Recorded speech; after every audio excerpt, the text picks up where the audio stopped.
My name is Jasmine Masters, and I have something to say. RuPaul's Drag Race done f***ed up drag. Oh wait, I don't think I can say f*** in the first 30 seconds because it'll get like age restricted. Whatever. So you don't hate Violet Chachki. Actually, this wind it back. Wake it up. So if you don't know, Violet Chachki won season 7 of Drag Race, and she's really fierce. She gets a lot of hate, more hate than I think she deserves, and I think the root of the hate that she receives is envy. Y'all are jealous of her, and she doesn't deserve that. Oh, look at my shirt I got. Look, see? I think it's or it's puss. So we're gonna wake it up. If you are someone who has left hate comments on Violet's videos over the years, you suck, you're horrible, you're either immature, a child, or get a job. I sell feet pics for a living. Feet pics? All right. So we're gonna start it off with this. Violet Chachki is skinny. She is known for being skinny, and she celebrates her thinness. And that rubs people the wrong way. Like, ew, Michelle. To be honest, she probably has a bigger man body than I do without her implants. Ew, Michelle. She celebrates something that people strive for. Okay, let's break it down. Thinness is thought of as an oppressive beauty standard. And a lot of people hate this oppressive beauty standard, but they're still ruled by the fact that they feel like they should be that. That makes sense? And look, this is coming from somebody who went from a twink to a bear, so like, y'all can calm down. But thinness is an oppressive beauty standard that Violet just so happens to celebrate, which is fine.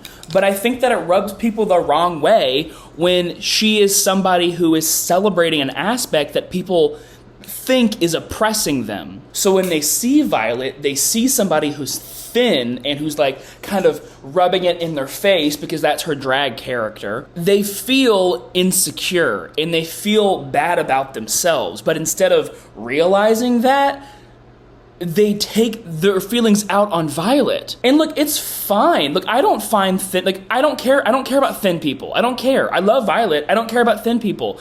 And you can do the same. You can look at Violet celebrating her thinness and her skinniness and her grotesquely small waist and say, that's pretty, and what about it? Instead of being ruled by this hatred towards somebody who's celebrating what you have. Let's take that back. Something that you don't have, but that you want. And also, hold up, I gotta go down. There's also this thing called the proximity effect of envy, which is essentially people that are closer to you in a certain socioeconomic status or whatever category or like intersectional identity. People that are closer to you, you are going to be more envious of those people. For example, I am a gay man. It is easier for me to be envious of other gay men than it is for me to be envious of straight men or women at that point. I think it's part of the reason why men diva worship.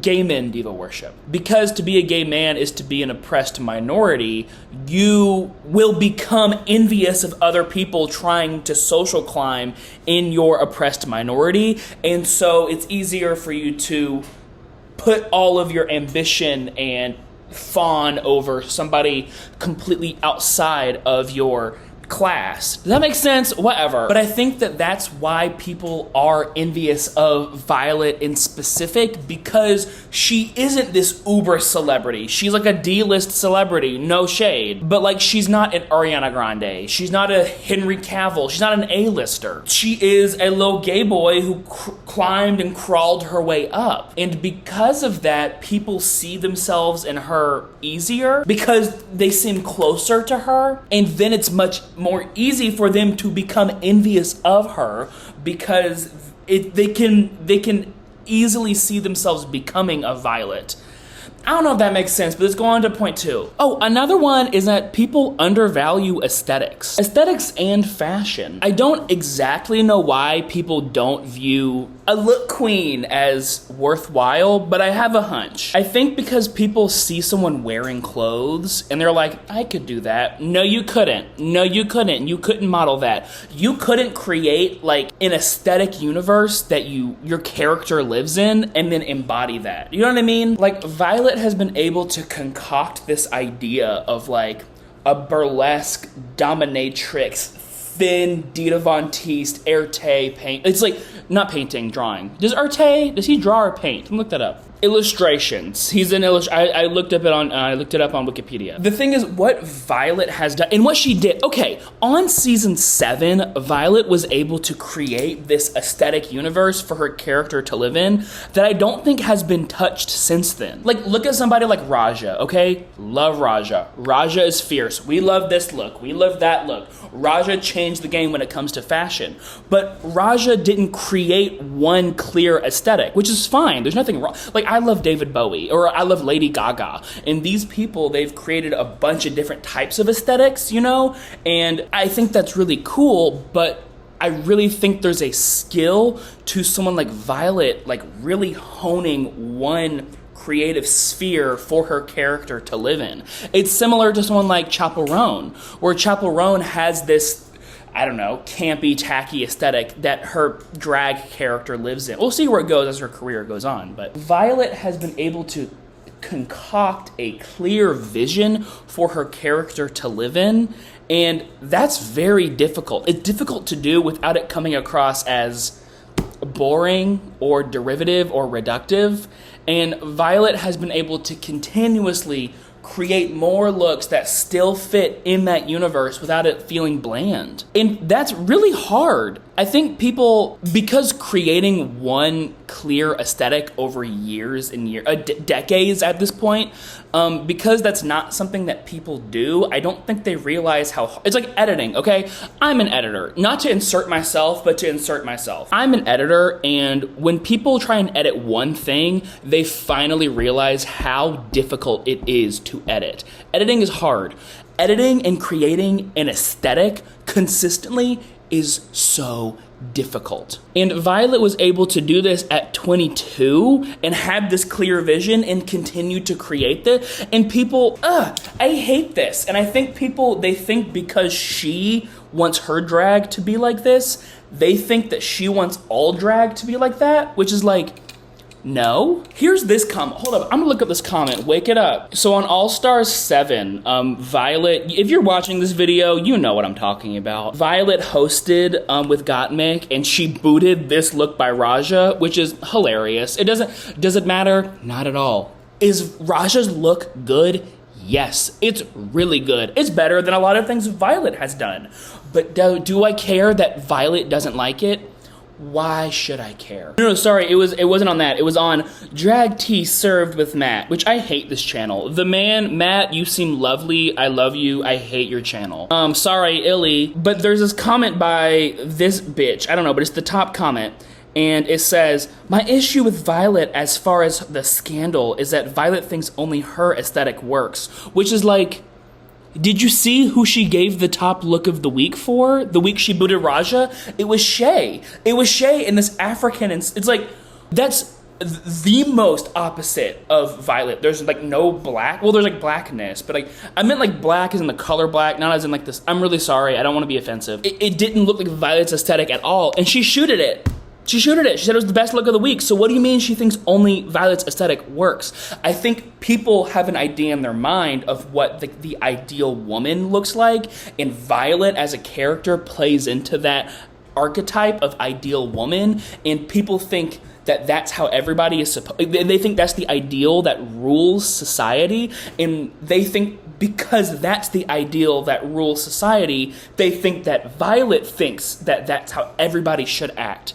Does that make sense? I don't know. Violet plays into this feminine archetype, and because of that, it rubs people the wrong way. Whatever, I'm getting off on a tangent and I don't make any sense, so I'm going on to the next thing, is that she's unapologetic. She doesn't apologize. Look at someone like Trixie Mattel. Trixie... I may not have won season 16, but losing is the new winning, honey. I mean, you would know. I lost Drag Race like 12 times. It's fine. But then you did win. Well, yes. By default. No, I'm kidding. She's self-deprecating. She's the most famous drag queen outside of, well, she's the most famous drag queen from the franchise. She also won the show, but she's incredibly self-deprecating in a way that makes her seem more approachable, which is great. You know, I love that, but I think because she kind of like takes the piss out of herself before other people can, it's like, oh, well, she knows she's not all that. Violet's not that girl. Violet's not going to speak bad on herself whatsoever, which why should she? Be proud. Be proud of what you're serving. What am I serving? I'm serving man without a job. Well, I have a job. I'm selling feet pics on Patreon. I will not be sharing the link. But yeah, I think we live in like relatability culture, and to be unapologetic is to be it isn't relatable. It isn't relatable because people hate themselves. So yeah, I kind of hate that. I hate that people do not like her unapologetic nature, which kind of ties into the last bit, which is that she doesn't have a victim narrative. I have another comment. Hold up. It's from that same fucking video of drag tea with Matt or whatever. Matt, what are you serving? I will say Violet's been an elitist from the start. It's really wild to see. And then there's another one. One key part of her backstory that potentially explains some of her attitude and behavior is that she grew up very wealthy and went to an exclusive Catholic school. And it's like, what is the thing? It says her parents bought her apartment. Okay, they're trying to paint her as privileged, which I don't know her economic background, but I grew up in Atlanta, okay, around the time that she had a house. My family, I was homeless. Our family was dirt poor, and in Atlanta, we had a 2-story house on half an acre of land in Atlanta, and it was $118,000. To put that into perspective, the house that I was renting that I had to move out of, it was too expensive, was so small, built in like the 40s, and it was like $1 million. Atlanta property is cheap. People say like, oh, well, her family bought the house and she's really privileged.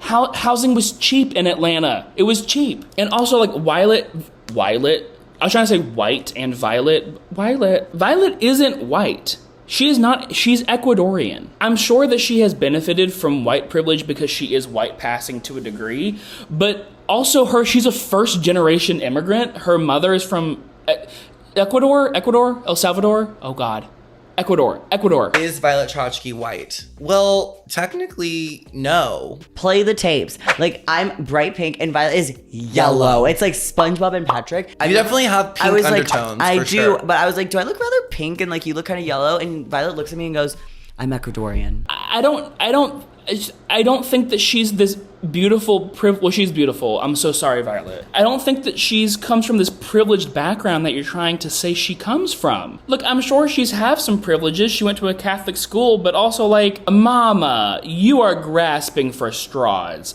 This is a person on a reality TV show that you've never met. The amount of hate people send to her is so disproportionate, and whenever I hear a hate sent at this level, I'm either like, okay, there's either bigotry involved or envy involved, and in this instance I think it's envy. I think these people are envious of Violet because she has what they don't have. She celebrates what they don't have, and they don't think you should celebrate. I don't know. Violet's great. I'm a big fan of Violet. You could say I'm like trying to like suck up to her. I don't give a fuck. Violet, I am a Violet stan, and if anyone wants to argue with me in the comments, leave it down below. I dare you. I want to fight with you, diva. Check out my new hit album, Cisgender Jesus, on all streaming platforms. Okay.